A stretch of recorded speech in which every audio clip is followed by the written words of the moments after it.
Hello, everyone. This is Antoine Jackson. Coin Low. We're here with Between the Classes magazine. And it's time to get back into the sports world. We've been away for a minute, but we jumped back in at the right time. It's March Madness.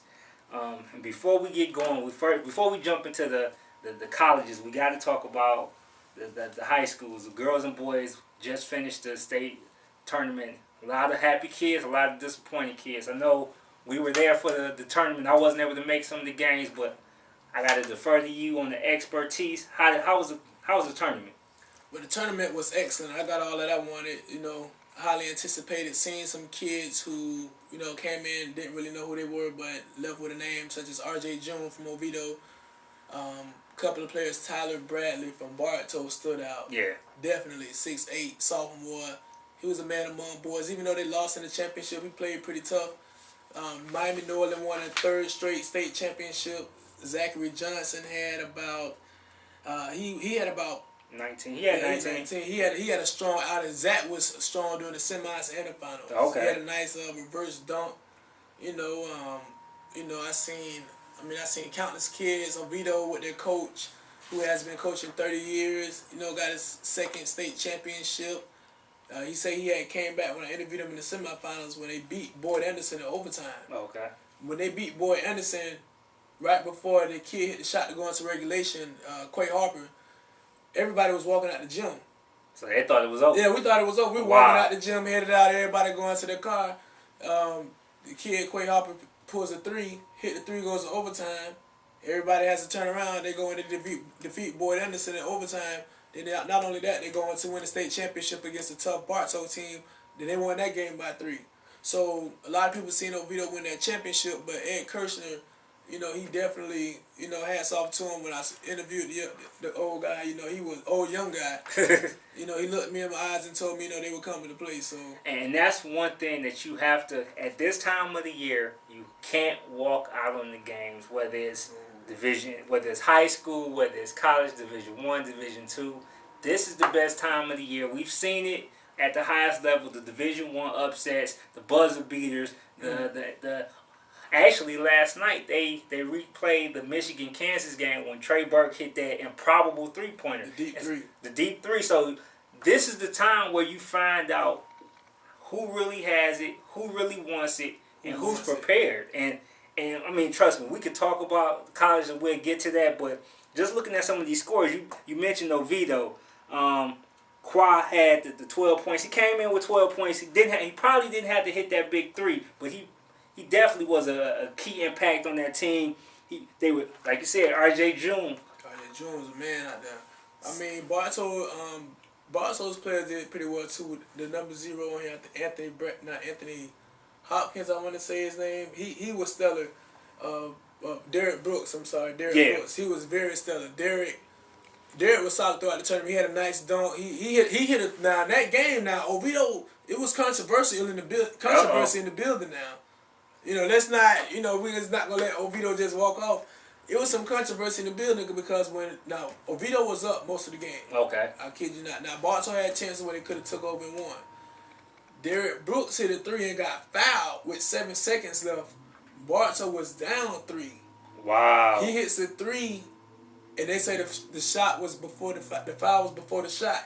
But then they said if it was the NBA, it would have been continuation. And see, that's the one thing from watching even college, I hate that continuation call because there's a certain level and there's certain times where okay, you would think this shot should have been allowed. And I guarantee, while I wasn't in attendance, like you said, this is probably one of those plays where it should have been a 4-point play, should have gave Bartow the lead and put them in a position to possibly win the game. They changed the momentum. They had a tough call. They had a few tough calls. I won't blame it on the refs. Oh, definitely. But there were some tough calls. It was one call in particular. Now, I could be doing some home cooking, but one call in particular, the guy came and laid it up. Derek Brooks was playing a great game. Okay. Blocked the shot on the glass. They called goals. They called a foul. Wow. I'm looking. I said, now that was pretty clean, and I'm eating all kind of humble pie, so I'm very, very calm at the time. So, it's a couple here and there. I mean, Bartow, they lost the game by 3. In front of the home crowd. But I think that's the one thing. Bartow will be back, but Coach McGriff, he played tough, but I hope they play again. I hope they meet again. Yeah, definitely. This is one those type of games are that they set up those year in year out matchups where you really look forward to seeing them. You really look forward to Bartow, regardless of whose name is on the back of the uniforms. You want to see these two teams face because more than likely the coaches are still going to be there. So they've created a history. They've created a mindset where no matter, like I said, no matter who's on this team, this is going to be a competitive game. It was a good game. And that's what makes a rivalry so great, especially on college and the high school levels.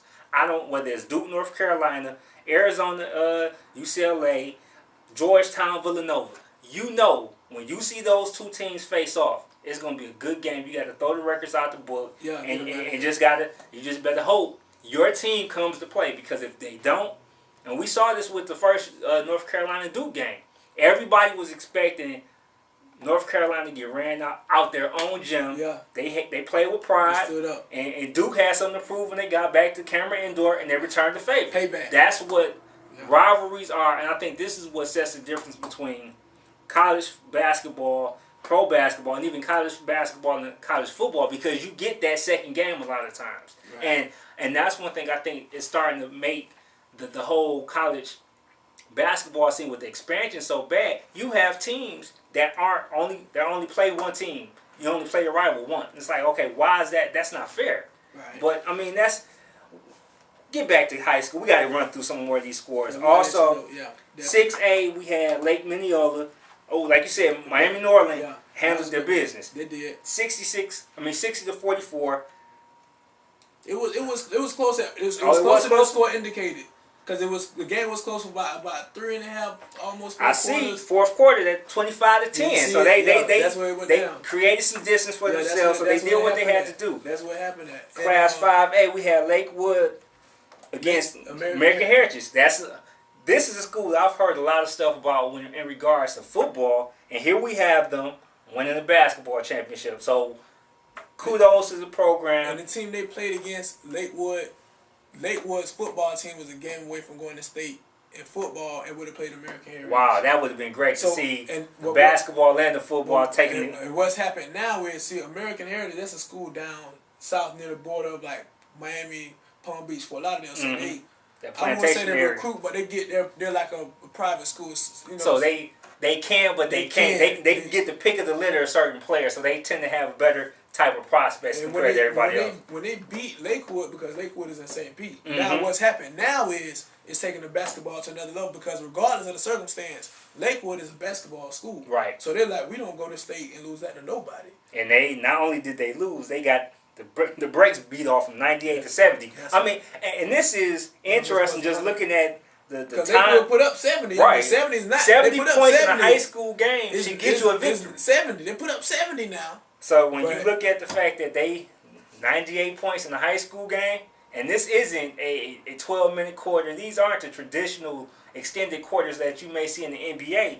This is an NBA score. You got teams in the NBA that's struggling to score 98 points. It was a lot of playmakers. Keyshawn Vance, he had 25 points. He had like 6 3-pointers in the first half for Heritage. Okay. Jacoby Boykins, he's going to Louisiana Tech. He had like so they got some Division I players on the program. The coach's son, Anthony Lawrence, he had 18 points. They say he has a couple offers also. Okay. So it's a couple players. But right now the rivalry has gotten deeper. Definitely, and it's gotten deeper. This is how you develop the rivalries. You find a way, and I guarantee both schools are looking at each other like, even though we're far away as far as distance, we are still keeping an eye on you. Okay, yes, and also with Lake Minneola, even though they lost to the Miami Norland Vikings, they've only been around for 3 years, people. Their coach, Anthony Brown, has played 7 years across seas and also played 4 years for Bethune-Cookman College in basketball. So even though they went to state and lost to Miami Norland, who won their third straight, this high school has only been in existence for 3 years. So they're setting themselves up already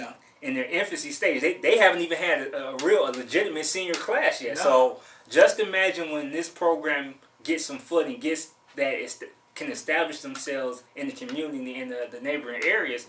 They're setting themselves up to be a powerhouse already 3 years out the gate. So I definitely keep an eye on that program. Those in the area, please be willing to hit us up and give us any information that you have. Some of the guys to keep watch out for upcoming players, because we're definitely going to be keeping an eye on you. You got to see what's going on. Now, before we transition into the colleges, we got to show the women some love. While we weren't at the games completely, we saw some of the scores. We were able to take in a lot of the scores. We're just going to go through right quickly with that. Southeast and Kachawachi played in the Class 5A game. Southeast won the game 52-35. They finished the season 33-1. They were led by D'Angela Mathis, who scored 15 points. Also, Kashana Robinson had 12 points and 10 rebounds. So these girls are already setting themselves up to get some high-level recruiting offers. So keep an eye on them. Also, Class 6A, we had Edgewater. Once again, one of them football schools in the area that we know about. And also, if I'm not mistaken, we had a couple of girls on USF team and come from that school. So this is going on. So we definitely have to keep an eye on them and see if some Coach Fernandez is able to pick some more of these girls from the program and bring them up to USF. They were able to win another state title, beating Pine Forest 53-34. Ended the season 27-6. Class 7A, it was Wekiva beating Harmony 59-48. Wekiva ended the season 25-6. They were led by Sierra Cumble with 10 points and 7 rebounds. And in Class 8A, it was Miami and Treasure High School. Miami 32-1. And something about the Miami schools, I don't know what it is. I gotta ask you, what is in the water down there? Because it seems as if whether it's football, baseball, basketball, girls basketball, it just seems that South Beach area, that Miami area, just breeds athletes. Let me tell you like this is what I know about Miami, and I'm not from there. I don't want nobody to say, see, no, I'm not from Miami. I'm from Polk County. But I tell you one thing I know about Keep Miami. on it. Miami sets the tone for the state. I see. This is I cannot tell you no other way. If Miami doing it, the rest of the state has to follow. Oh, definitely. If you don't, you will be an example. That's all I can tell you. They will embarrass you. When it comes to the athletes down there, it's one thing, and it's one thing for certain. It's the attitude. Oh yeah, definitely. They know how to control the attitude from the field, on it, and off it. See, some people, they got attitude, but they can't. Their attitude is bad off and on the field. Right. See, when a lot of players from down south, when they get on the field and they playing, they know this is backyard. Oh yeah. This is war. This is, when I beat you, we're gonna talk about this under the tree for the rest of your life. Oh yeah, definitely. And so it's the attitude, and that's the third. It's the prices of me just talking about you, beating you like that. That's what it's about. It's not really about the reins. It is, but I'm better than you. Bragging rights. I'm better than you. That's what it's all about. And that's one thing I've noticed being in Florida the past couple of years. It's all that bragging rights carries from the top of the state all the way to the bottom of the state. And these are the opportunities in the state tournament, whether it's football, basketball, or baseball, where you get to show whose area really is about their business. It's the culture of the state. Oh, because the thing is, if you notice, they get it from the parents. The mom might be instigating. The mom might say, "Go show them how we do it at our house." Oh yeah, definitely. And I've seen it where if you come with that L, you'd rather sit outside. You'd rather deal with that opponent than deal with your parents. Yeah, somebody gonna tell them. Like you said earlier, you don't. When you have a child, if you have a child, what you said, you're not promoting. Oh no! Good job. No participation trophies in my house. Now I take the little letter and put that in a book for you later. But oh, mom, I got a 5th place trophy. No, that is not happening in my house. Like Ricky Bobby from Talladega Nights, if you're not first, you're last. And you have to deal with that. I think, and this is a quick tangent, society has made people comfortable with losing. Because they figure, I'm still going to get something out of it even if I don't win. So I don't have to compete as hard. I don't have to go as hard. Whereas now, you probably feel the same way about your son. If he doesn't compete hard, you feel some kind of way about the situation. I don't. You're right. I do. See? He knows we don't tolerate that at our house. Like, what are you doing? That's not how we roll. And don't get it confused. This isn't a matter of, we're going to push our kids to do something illegal, something unethical, something immoral. No. You just want to have that creative, that competitive spirit within them that knows I'm going to give it my all. Now, if I lose, okay, at least I know I played to the best of my ability. But you have kids out here now that will go at it 60, 70% and be okay with it. And that's not acceptable because it carries over in every other aspect of their life. And that's why we promote, that's why we rather kids play these sports. It helps them become a better man. It helps them become a better woman. If they face adversity, they know how to handle it. See, sometimes when people go through adversity and they lose for the first time in life, it's shell shock. They crying as if somebody stole their cookies. They might do something tragic. Right. You on the trauma hotline because you got a D on the test. Right. And you know, and speaking of losing, because we're up on the next break, I know it's a couple of programs at USF that's really got to deal with losing. Now, one of them, they lost hard. They lost in the tournament. They played one of the number 3 team in the country. The USF women's team fell to Louisville, but they played hard. Now, the boys, on the other hand, they lost to Rutgers. They haven't played yet. They lost to Temple on they lost to Temple on last second stuff. But we'll get into that in a minute. We'll be back in a few. Hello, my name is Toby Scott. And hello, my name is Enrico Chow. And I'd like to congratulate all the new businesses out there and from Chow Scott Keysakes. What we provide in the Tampa Bay community is we provide headshots, banners, business cards, and postcards. And on our link, on our website link, you can also click the one that best fits you. And we'd like to hear from you soon. Congratulations. Hello, I'm here, Antoine Jackson. Quinn Lowe. Between the Classes magazine. And now it's time to get into the college sports. As I said before we went to break, USF men's and women took it on the chin. One ended the season, ended a good season, the USF women. They finished, even despite losing to Louisville 60-56, they ended the season 19-12. They're still in contention for postseason tournament. Whether it's the NCAAs or the NITs, they still have to find. They have a couple of days before they find that out. But just looking at how they played throughout the season, they would be a very tough out for any team that they would face if they made it to the big dance. I mean, I think that would be a nice pick. It'd be a nice look for the program. With USF getting his new athletic director, if the definitely. girls can get into the tournament, he can have something to look forward to. You got to crawl before you walk. And right now, if the girls are pretty much the most competitive sport that we have to go offer right now, then that's you got to go with it. And speaking of the fruit, Courtney Williams was first team All AAC. You gotta respect that. And Inga Orakova was second team. So they were able to show some of their talent, and a lot of their peers and their coaches in the conference respect them for what they were able to do.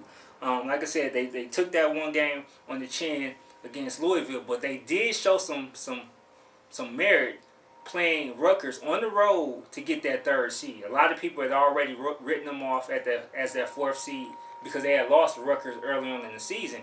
But they showed in that game how tough they were and how willing they were to take that game from that team. I just wish the guys would kind of buy into some of that same toughness, because I don't know what's going on. They've lost 4 or 5 straight, and it seems as if and once again they lost another heartbreaker by 1 point on the last second shot. I don't know what's going on, whether they're on ball defense or the plays that are being drawn up aren't being executed. Actually, in the post game press conference, Victor Rudd did a subtle shot at one of his players. He didn't name the player, but he said somebody else didn't do their job. So he had to kind of step up, which put the rest of the team in a position to leave somebody else open. And Rutgers and Temple made them pay for it. Well, I'm quite sure he didn't want to see his last game in that gym. Oh, definitely. Go out like that. Oh, He got to take that with him. But at the same time, Rudd knows, he'll be playing. He still has better things going. He'll cross-see his NBA. But he still has to get ready for a Rutgers team that, if I'm not mistaken, Rutgers beat USF earlier this year also. So if I'm twice. If I'm here, I'm thinking about a get-back situation. I mean, how can we beat this, And that's the one thing about any conference tournament. You get to wipe the slate clean. You have a new opportunity, a new chance to kind of jump back out there. And outside of maybe the Louisville game and the UConn game on the road, they've been close with a lot of these games. They've been very close, very competitive. They just got to get over that hump, like you said earlier, you know, society, you know, you don't want to settle with losing. I mean, even though you lose, Somebody has to lose. Somebody got to lose, and you know, losing the tough ones hurt the most. So it comes a point where you got to say, you know what, No more. maybe I got to go dive after this loose ball and hit yeah. a couple more free throws, or maybe put in a little extra work. So why? Because if you keep losing by one, you know, you need to get over the hump. Basically, Definitely, you know, enough is enough. And just like the ladies, we had the USF men did have some guys make some all conference teams. It was actually the freshmen, Chris Perry and Johnny Bunu, that made first team All American Conference all rookie team. So they have a foundation in those two guys. Are nice. They're very nice. Bunu and Chris Perry. Chris Perry from Bartow High School. Definitely. We talked about earlier. They have a nice program coming up. But Bunu and Chris Perry on those low blocks. If Stan Heath can get some consistent shooting, which, you know, in the state, from what I seen in the high school basketball finals. It's some talent. It's some shots. It's some shooters out there. It's shooters out there. Yeah, the shooters are out. You just got to find them, Stan. And it's just a matter of him really doing a better job with his recruiting. I glanced at the class for this year. They have one recruit, I can't think of his name right now, but they still have to figure out how many open spots they have available, and what they can do going forward to make that team a lot more competitive. Because like you said, more electric in the gym. You know, they're nice. I mean, Rudd. I mean, he was I like what Rudd brought to the table. You know, yeah, definitely. You know, definitely. You know, but I want to. Let me get 3-4 guys like that. And I think that, you know, with a program like USF, the more players that you can depend on, because if we look back at the beginning of the season when they were playing well, they had Anthony Collins before he went down. They had Corey Allen. Yeah, that hurt. Anthony going down, that was big. That was willing to chip in. Will he be back next year? Oh, he's a junior, so he'll be back. And I guarantee, he missed the whole season this year. Essentially, he missed most of the conference. So I didn't see him play not one time. Maybe one time this year. Because the last game he played in was against Florida A&M, so it's been a while. So hopefully he may be able to pull a medical red shirt that will allow him to get another year added to that junior year.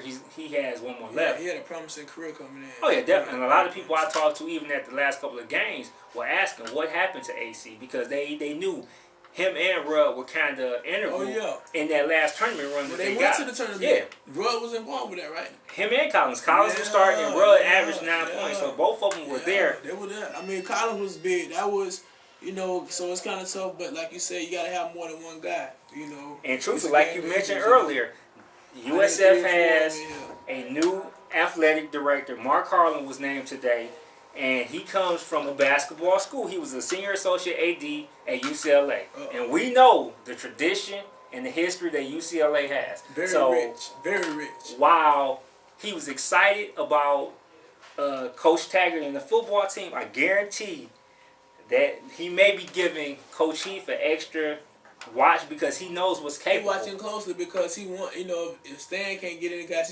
he might pay for Stan to go to California to go get some guys. Yeah. I mean, LA is a basketball city. Like, you know, James Harden, like, let's go. And I mean, think about it. Victor from LA, so he did what he had to do. Or he may pay for Coach Heath to go have a seat somewhere else. So you have to be very careful what's going on. And while we know the team has some issues, college basketball, college football, as far as the head coach is, what have you done for me lately? Rick Pitino in Louisville, you see, they got the one kid off the team. They didn't miss a beat. Shane Bohannon. And didn't miss a beat. Right. You didn't even know he was gone. Right. And that's the thing. You have to be able to bounce back, and you have to be able to deal with adversity and handle it well. And obviously, this 12-19 record, 3-15 in conference. Now, they weren't picked to finish too high, but 3-15, I honestly saw maybe 6 or 7 games that should be in the win column. Yeah. So that puts them at 10-8. They easily should have went 8-10 or 10-8 in conference, and that would have been a better pill to swallow, even if they didn't perform well in the tournament or didn't make the tournament. I thought the team was gonna grow, especially after the Oklahoma State loss. Definitely. How they started out the season, and I don't know, maybe the student population, maybe too many festivities on campus. I don't know. And this is the question. Living a USF life, I don't know. And this is the question that the AD has to ask. And this isn't just for football, just for basketball, but for football. Has the school down the street on I-4 passed them? UCF? I mean, they coming. Yeah. If they haven't passed, they are coming. In football, they pass them. In basketball, they're on their tail. Well, UCF generally had the football program right. before USF though. You know they had Dante Culpepper and Asante Samuel, and Mike Sims Walker. You know they had a couple. Brandon players. Marshall. So they've had some players. But I mean, but you can't knock it. Even though he didn't play, USF has a Super Bowl champion, B.J. Daniels. Definitely has that. So they got Pierre Paul too. They got some guys. I forgot about Pierre. So they got some guys on. It's just their perception. And right now, because UCF is the hot thing with them coming off the conference tournament. I mean the Fiesta Bowl win for football. They got a couple nice wins in basketball. That football game is already highly anticipated. Oh yeah, definitely. But them winning the Fiesta has brought that spice because USF feel like, we can knock them off. Definitely, especially with them coming into with a new quarterback and everything. But we got a long way before football gets back into it. So all we have to say before we make some transitions heading to University of Tampa, Coach Chief better be on his best behavior because I guarantee Mark Harlan is definitely looking at him and trying to figure out where this program is going and is he the right guy to lead that program. So, I mean, we'll keep you guys abreast of the situation and make sure that everybody, the fans at Between Classes Sports are the first to know. But we got to talk about University of Tampa. Once again, I don't know what it is about UT. Their program is handling their business. And even though both programs lost, the men's and the women, lost in the conference tournament championship, they got there. The men took it on the chin to Florida Southern, 84-74. But they have an opportunity to get back because they head down to Florida Southern to face them in their regional for the Division II tournament. So both UT plays Florida Southern. Yeah. So that's an opportunity for them to get back. That's going to be a dog fight right now. Oh, yeah, because Florida Southern is a three-peat. Is the 3-time Sunshine State Conference champion. Tampa is pretty tough. And they're coming for tough. They've been playing tough all year. And then the women lost to Nova Southeastern University 64-55. And once again, just like the guys, they go back down to the team that beat them in the regional and have an opportunity, if everything plays out right, to get that victory back. Did you hear UT was about to get a football team? They did? I heard they were thinking about it. Wow. Okay, so that's word out there. And that brings another opportunity, some more competition. That'll bring a whole other identity to the program. Football team. And because I've seen it happen with University of Charlotte, Oakland University up in Michigan just recently got there. So it's a start, and it's a good opportunity. It gives the fans. I think a lot of times football is that sport that brings everybody together. People watch basketball, but you have football fans. Football teams make the university programs kind of float. So if you're able to get that, even if it's nothing more than the Division I AA program that's successful, if they can replicate what happened at Appalachian State, because right now App State is about to make that jump to Division I. So yeah. So if they can make that small crawl where it goes from Division II, Division I AA, I guarantee Tampa will be jumping. Appalachian State going to D1. That's moves. Right. I mean, but think about it. That's what USF did. They made that quick jump. UCF made that quick jump. USF never looked back. No. And once you get to that point and have established themselves, all it takes is that right recruiting class. All it takes is that good season. I think Willie is the guy for that recruiting. I like what he's bringing in already. Like I said, the kid from Jackson, a couple of kids from Immokalee. You got a couple of kids from Bradenton area. Oh, yeah. And like we said, the bus is starting to get some repair to it. I'm ready to see it. And new offensive coordinator also, right? And we're and we're looking forward to going to the green and white game, the spring game for USF, and getting a up close view of what this program is set up. Because I already seen one change. Andre Davis slimmed down, changed his number from 81, got number 7. So we're gonna see. What's that all about? I think it was his high school number. So we'll see how important, because at the time BJ had 7. Right. So when he first got here, so now he has opportunity. Dre still got a chance to make it to the next level. Oh, definitely, he will be one of those guys you have to keep an eye on as far as pro aspirations. But get the new number, new season. Now I've heard some good things. I've been keeping an eye on the program with the spring practices. Mike White has looked good. The tight ends at McFarland have looked good. So they have some pieces there. It's just about everything coming together. And I think the fact that they don't have to worry about that quarterback competition, whatever quandary, because I don't even think it was much of a competition. They were just throwing bodies out there and hoping somebody did well. But this is gonna give us a chance to see what type of guy Willie is, because last year when he got hired, he got hired late in the season. Is that correct? And around the time of signing day or something. Yeah, it was a late jump for him. So yeah, because I was talking to one kid. He goes to Indiana. I was talking to his dad, kid from Lakeland, the Lakeland area. His dad was saying that soon as Willie signed that day, he was trying to get his son, but they had already committed to Indiana. Yeah, okay. But when he told me that let me know that Willie was really on his, really knows the landscape. He knows that he's on his job. He's had a full year to do some recruiting, and we saw with them having the top class in the AAC, that they saw some fruit. So now that fruit from recruiting has manifested. Can it manifest now into some good results on the field? UCF winning the Fiesta Bowl. Yep. And with Coach O'Leary, who's been a coach for a while, and it should have been in position to have some roots set up. I mean, he got a couple of good recruits, but it's still not to the level. Willie cranked the bus up. Right. What he's selling over. He got some nitros in the bus. I'm ready to see what after going to 60 seconds. I'm ready to see Willie what you got going. Because Western Kentucky was pretty explosive. Oh yeah. And now he has more facilities. Better facilities. Better access. And better talent within the region. So he gonna get him explosive. He gonna be explosive. I know we're gonna have a dynamic tailback. Oh, yeah. It's coming. And it's gonna be interesting to see how all the sports programs in the area transition. But once again, we're at the end of another show, and it was a good one. It was a quick one, but it was a competitive one. I heard that. So take it easy. Sayonara, people. Quinn Lowe, Antoine Jackson, another Between Classes Sports. All right. See you next week.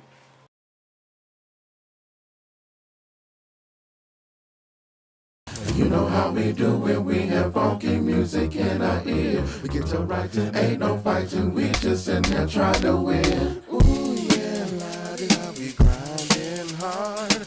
Ooh yeah, we not gonna stop. Yeah, yeah, yeah, yeah, yeah, yeah, yeah, yeah. Too late to turn back now. I got work to do. On a mission, by my business, I'm pushing through, no slacking. Make it happen, we grinding hard, we grinding hard.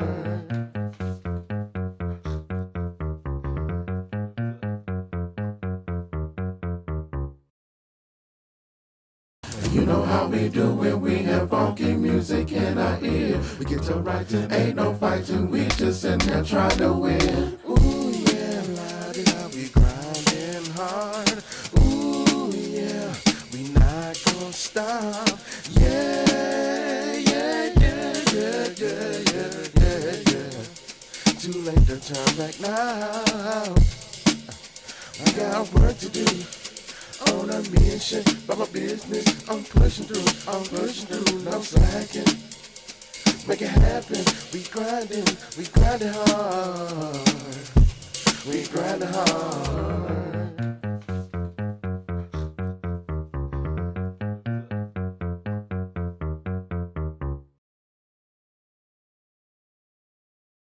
You know how we do when we have funky music in our ear. We get to writing, ain't no fighting, we just in there trying to win. Ooh yeah, la-di-da, we grinding hard. Ooh yeah, we not gonna stop.